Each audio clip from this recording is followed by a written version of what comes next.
안녕하세요. 알고사 원리입니다. 오늘 코스닥 지수를 한번 볼게요. 상승 시작해서 하락하는가 싶더니만 오후에 외국인 매수세가 들어오면서 5.37% 오른 0.86%가 올랐습니다. 그런데 이 체감을 많이 못 하셨을 거예요. 왜냐면은 전반적인 코스닥 종목들이 오른 게 아니라 몇 가지 섹터에서 반응을 보였는데 그 중에 하나가 바이오 섹터였습니다. 제가 오늘 몇 가지 종목을 살펴볼 건데 일단 헬릭스미스부터 보겠습니다. 썸네일에서 보셨듯이 헬릭스미스가 오늘 93,200원 상한가를 기록을 했는데요. 이 바이로메드라고 되어 있는 기존의 헬릭스미스 사명인데 들어가서 보시면 자, 요 밑에서 한번 확인을 해 보도록 하겠습니다. 왜 이렇게 잘려서 나오는지 모르겠는데 자, IR 자료에 들어가 보시면은요. 자세한 내용이 없으니까 공식 정보를 보겠습니다. 자, 보시면 자 10월 7일 있죠. 투자 판단 관련 주요 경영사항 VM2022-TPN 임상 3-1B가 나왔어요. 자체 결과입니다. 자, 요걸 보면은 중요한 부분이 있으니까 자, 이런 내용이 있었는데 중요한 건 뭐냐? 자, 마지막만 보겠습니다. 이번 임상의 추적 관찰 종료 시점은 첫 주사 이후 12개월인데 VM20이 마지막으로 투여한 104일로부터 261일이 지난 때입니다. VM202는 약물 투여 후 3일이 지나면 거의 100% 없어지고 유전자 발현 기간은 2주입니다. 약물이 완전히 없어지고 단백질 발현도 없는 상황에서 VM202의 통증 감소 효과가 8개월 이상 지속된다는 것은 VM202의 신경 재생 효과를 시사하는 것으로서 재생의학임을 보여주는 결과입니다.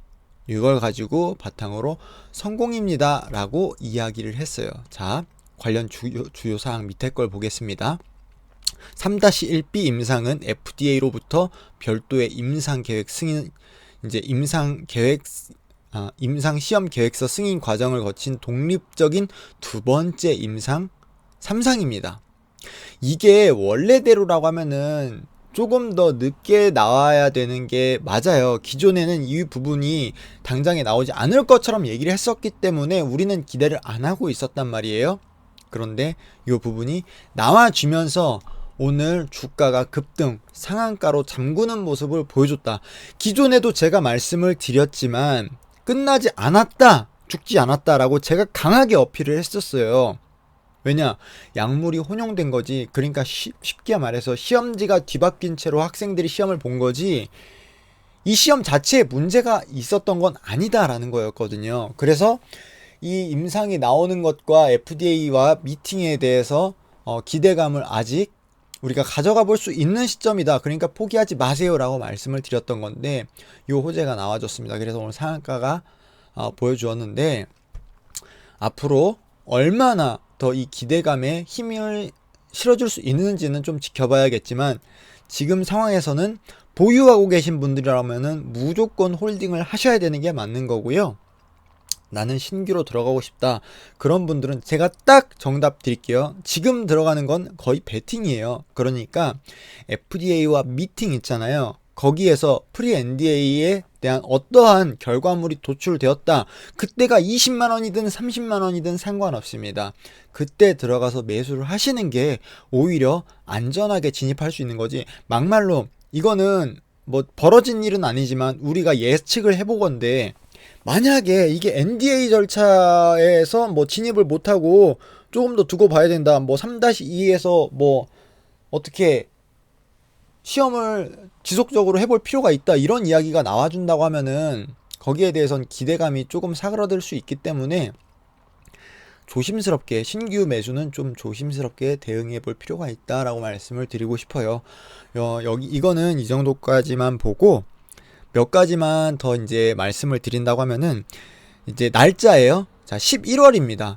헬릭스미스 이제 바이로메드가 11월에 FDA에 최종 보고서를 제출할 예정이 있어요. 그러니까 그 부분 참고를 하시고 12월에는 FDA 임상 3상 종료 미팅 예정이 있습니다. 그렇죠? 그러니까 중요한 거는 일단 11월 FDA에 최종 보고서 제출하는 거, 그리고 12월에 FDA 임상 3상 종료 미팅 예정이라는 거, 그리고 두 번째 DFU가 있어요. 요거는 뭐 포기에 대해서 어떻게 보느냐 이런 이야기가 있었는데 그 내용을 제가 한번 잠시만 여기에 문의에 있었는지 공지 뉴스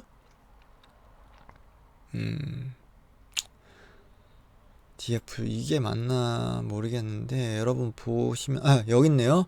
임상 3상을 포기한 것이 아니냐 이게 뉴스가 떴었는데 쉽게 말하면 오보죠. 기자가 기사를 잘못 썼다라고 보시면 될 것 같고요. 자, 중간 분석을 위해 환자 모집은 중단했지만 12월 중순에 결과를 분석해서 향후에 어떻게 할지 그때 가서 결정하겠다. 그러니까 12월 결과에 따라 계속 진행, 확대 혹은 축소 진행 등의 차이는 있을 수 있으니까 그때까지 지켜보고 결론을 내리겠다라는 내용이니까 이거 중단한 거 아닙니다. 요거 참고로 하시고요. 자, 두 번째 종목 사이토젠 한번 보겠습니다. 요건 첨가로 보는 건데 사이토젠 같은 경우에도 오늘 상한가를 갔죠. 사이토젠은 지난주 그러니까 금요일에 그 혈중암의 세포 채집 장치 요거 가지고 미국 특허를 냈다라는 내용으로 상한가를 갔는데 우리 몸속에 혈액이 흐르잖아요. 그 혈액 중에 암세포를 좀 손상 없이 분리할 수 있는 특허를 취득했다. 근데 이게 기존에 유럽에서 6월 20일에 특허를 취득한 거예요. 이걸 가지고 미국에서 취득을 했는데 이게 유럽에서 취득했을 당시에는 상한가 진입을 못했었거든요. 그 당시에 최고점이 11,400원 정도가 됐었습니다. 근데 이제 미국 특허하고 유럽 특허하고 그 얼마나 큰 갭의 차이가 있는지는 모르겠으나 제가 생각했을 때는 이게 아무래도 다른 바이오 종목들에서 긍정적인 모습을 보이다 보니까 사이토젠도 어느 정도 영향을 받지 않았나 싶은 생각이 들고요.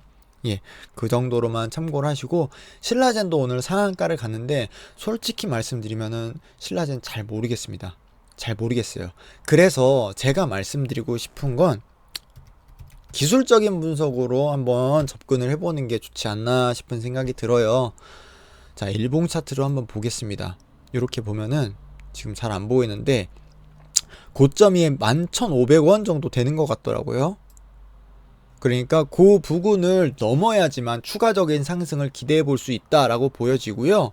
저점은 이전 지지선 그러니까 분봉으로 봤을 때 한 13,500원 정도에서 지지선을 만들고 있더라고요. 그러니까 만약에 보유하고 있는데 내가 수익권이라고 하시는 분들은 뭐 지지선 부근을 어느 정도 이제 익절 보유선으로 잡으시고 13,500원 그리고 저항 구간은 15,500원이었나요? 예, 그 정도 부근으로 보시면은 좀 도움이 되실 것 같으니까 그렇게 참고를 하시고요.